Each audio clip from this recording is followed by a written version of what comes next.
morning, or depending on when you're watching this, good afternoon, good evening, or good night. My name's Ross, and as always told, out of Voice of Radio.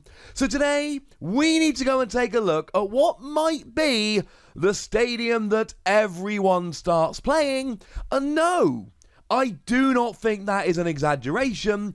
This new stadium is beyond awesome. Yeah, pretty much for every deck. There will be a few exceptions. We'll get there in a moment. It's called Rose Tower. Our translation comes from the lovely Antoine Boulet, and it's redonkulous. It says that once during each player's turn, they may draw until they've got 3 cards in their hand. Oh yeah, no, that's ridiculous. And I genuinely believe this is the kind of stadium that if it sees enough play, and I believe it will change the game. I believe this is a game-changing stadium, but in a very, very literal sense of the word. Now, having a look at Rose Tower here, what we see is a draw engine in terms of a stadium, which we just don't see very much. Now, there was an old stadium card that saw a little bit of play back in the day. It was Battle City. Now, it was one of those weird ones. It only came out as a promo, and the artwork went over the sides of the card, and it was kind of awesome. And it said that once during each player's turn, that player may flip a coin. If heads, their player draws a card. And this saw play. A stadium card that let you draw 1 card during your turn on a coin flip actually saw play. That's ridiculous, ladies and gentlemen. So you can probably see what's going to happen with a card like this. Now, of course, the other one we saw was Tropical Beach. Tropical Beach let you draw until you had 7 cards in your hand. Clearly significantly better. But it also ended your turn. So it was phenomenal in setup decks. I mean, like the one that Ross Corfon got second at Worlds with, or Gothitelle slightly later on. Wailord as well was a Stallings deck that really loved this, but it wasn't an every deck kind of card because you couldn't play it in every deck because it ended your turn to use it. No, make no mistake about it, this is better than the alternative. The thing is, it's a double-sided stadium. And I might be going slightly out of order in terms of my points here, but what's difficult with this is that it's going to help your opponent at times when you really, really don't want to help your opponent. So we got Reset Stamp at the moment, right? Reset Stamp makes your opponent shuffle their hand into their deck and draw a number of cards equal to their remaining prizes. So you can reset them down to a 1 or 2 card hand. But if you've put Rose Tower into play, you are helping your opponent draw out of it. And I know that it seems terribly easy. Well, just don't play Rose Tower then. Problem solved. And yes, obviously. Here's the problem though. Is it actually going to work? Is it really that simple? Because in order to not have a Rose Tower in play, you must, if you play Rose Tower, be getting rid of it. Problem is, we don't have Field Blower anymore, we have Tool Scrapper, and Tool Scrapper's lovely for getting rid of tools, it's not very good at getting rid of stadiums. So you can play a Fabber to Lost Zone your own stadium, but firstly, that's going to rotate out fairly shortly, and secondly, who's playing a Fabber just to Lost Zone their own stadium? I mean, maybe somebody, but I don't think that's terribly realistic. So you've essentially got to be playing your own stadium. Well, you might not play another stadium. You've then got to play Rose Tower and another stadium and have that other stadium the turn you drop a reset stamp. I'm hoping you see where the problem here comes in. It's not that easy. Now, if you're playing 4 different stadiums, each has a 2 of, it might actually be that easy. But an awful lot of players will choose one stadium and they will go with that. So if you're playing Rose Tower and you're playing Reset Stamp, there are going to be some games, not all games, but there are going to be some games where it gets extremely difficult to actually lock your opponent with Reset Stamp, because actually what you've done is you've given your opponent everything that they need in order to draw out of it. And that's awkward, shall we say? That's incredibly awkward. But let's say you're playing it for yourself. It's phenomenal. It's Oranguru, but it doesn't take up a bench space. Plus Oranguru has rotated. It means that you can play your entire hand down and then draw. Now remember, one big rule we've got at the moment, on turn 1 of the game, if you go first, you're not allowed to play a supporter card and you're not allowed to attack. Play this. Deal. Because now you are allowed to play this. Now you're only drawing until you've got 3 cards in your hand. You start with a 7-card hand. Well, and then you play your basic Pokemon, but then you draw for the turn. So it's usually going to be about 7 cards. Maybe a little bit less. It's going to be difficult on turn 1 to draw up. The thing is, we've got so many ridiculous options. Quick Ball makes you discard a card and then search for a basic Pokemon. Aurora Energy is any kind of energy, but you have to discard a card from your hand in order to play it. Great Catcher gusts up an EX or a GX, but you discard 2 cards from your hand. It's really not that difficult. And I suppose at this stage, I'm kind of saying a bit like what I said in the Crobat V video, so we should probably mention Crobat V here, because I think decks are about to get faster.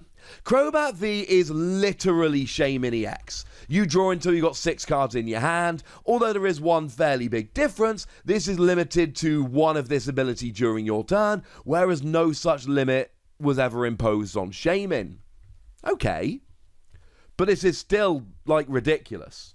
But now imagine this. You play out your hand, and then you play Crobat, and you play out your hand, and then you use this, and all of a sudden, if you can keep emptying your hand, that's an extra 9 cards you're drawing during your turn. Without playing a supporter card. Professor's research, if you're willing to discard your hand, lets you draw an extra 7 cards. If you can get your hand empty continually, you're looking at things like Crobat and this, drawing you an extra 9 cards during your turn. And if you're trying to dig for that 1 card you need, this is phenomenal. I've mentioned it before, but I still think it's a phenomenal combo, the Duskull from Cosmic Eclipse. You can search your deck and evolve and blah, blah, blah, blah, blah, blah, blah, blah, blah. But really here, it just lets you discard 3 cards from your hand. Awesome. Because now essentially what you do is you go, right, I've got 3 cards in my hand, but I desperately need Boss's Orders this turn. If I don't draw Boss's Orders, I'm going to lose. And we are all going to be in a situation in the not too distant future where we need Boss's Orders to win.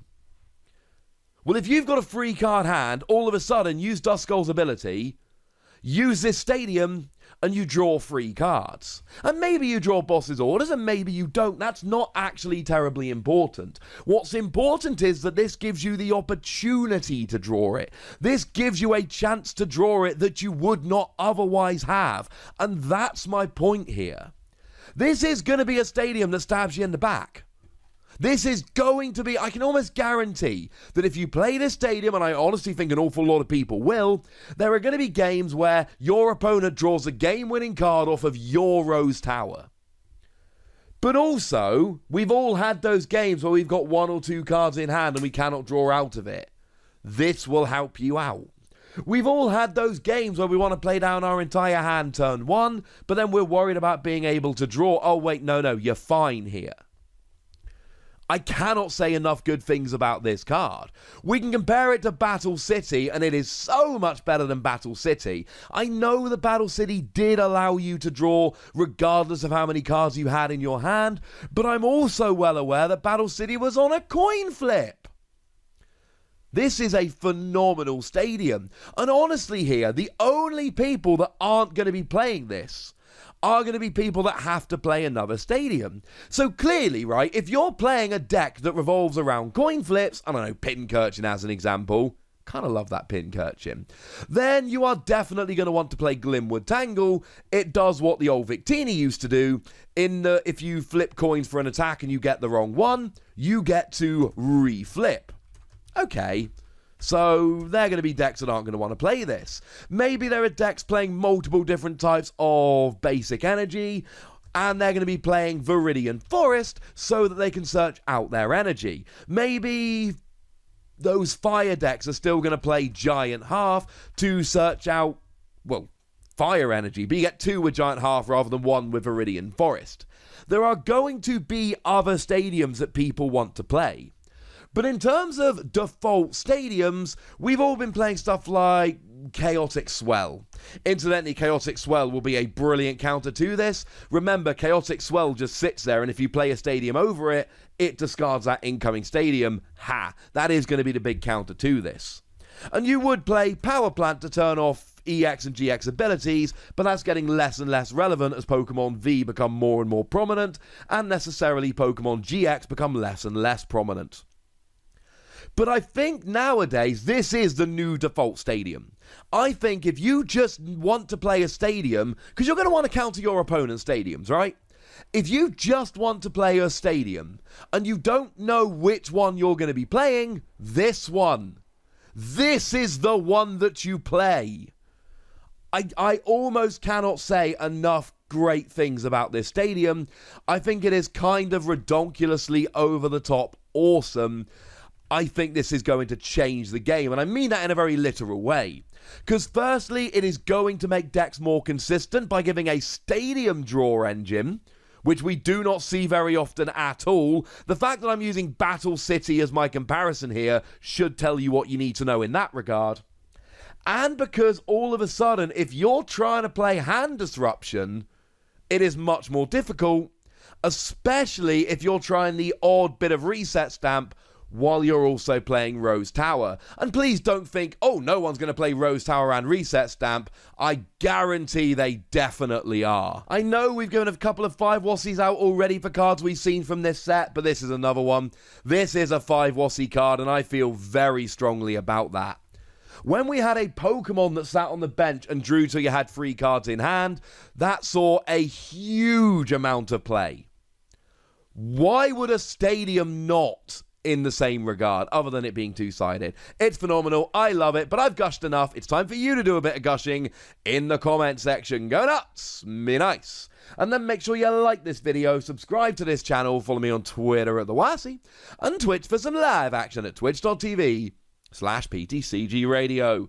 If you want to support the channel, get some bonus podcasts and all that, head on over to patreon.com/PTCGRadio, where you can do exactly that. And please do make sure you're checking out youtube.com/WassiePlays, where you can find out about a whole bunch of games that don't have any Pokemon in, but are still pretty gosh darned awesome nonetheless. But by far the most important thing, as always, look after yourselves till next time, would ya? Thank you very much for watching. My name's Ross, and you've been watching PTCG Radio.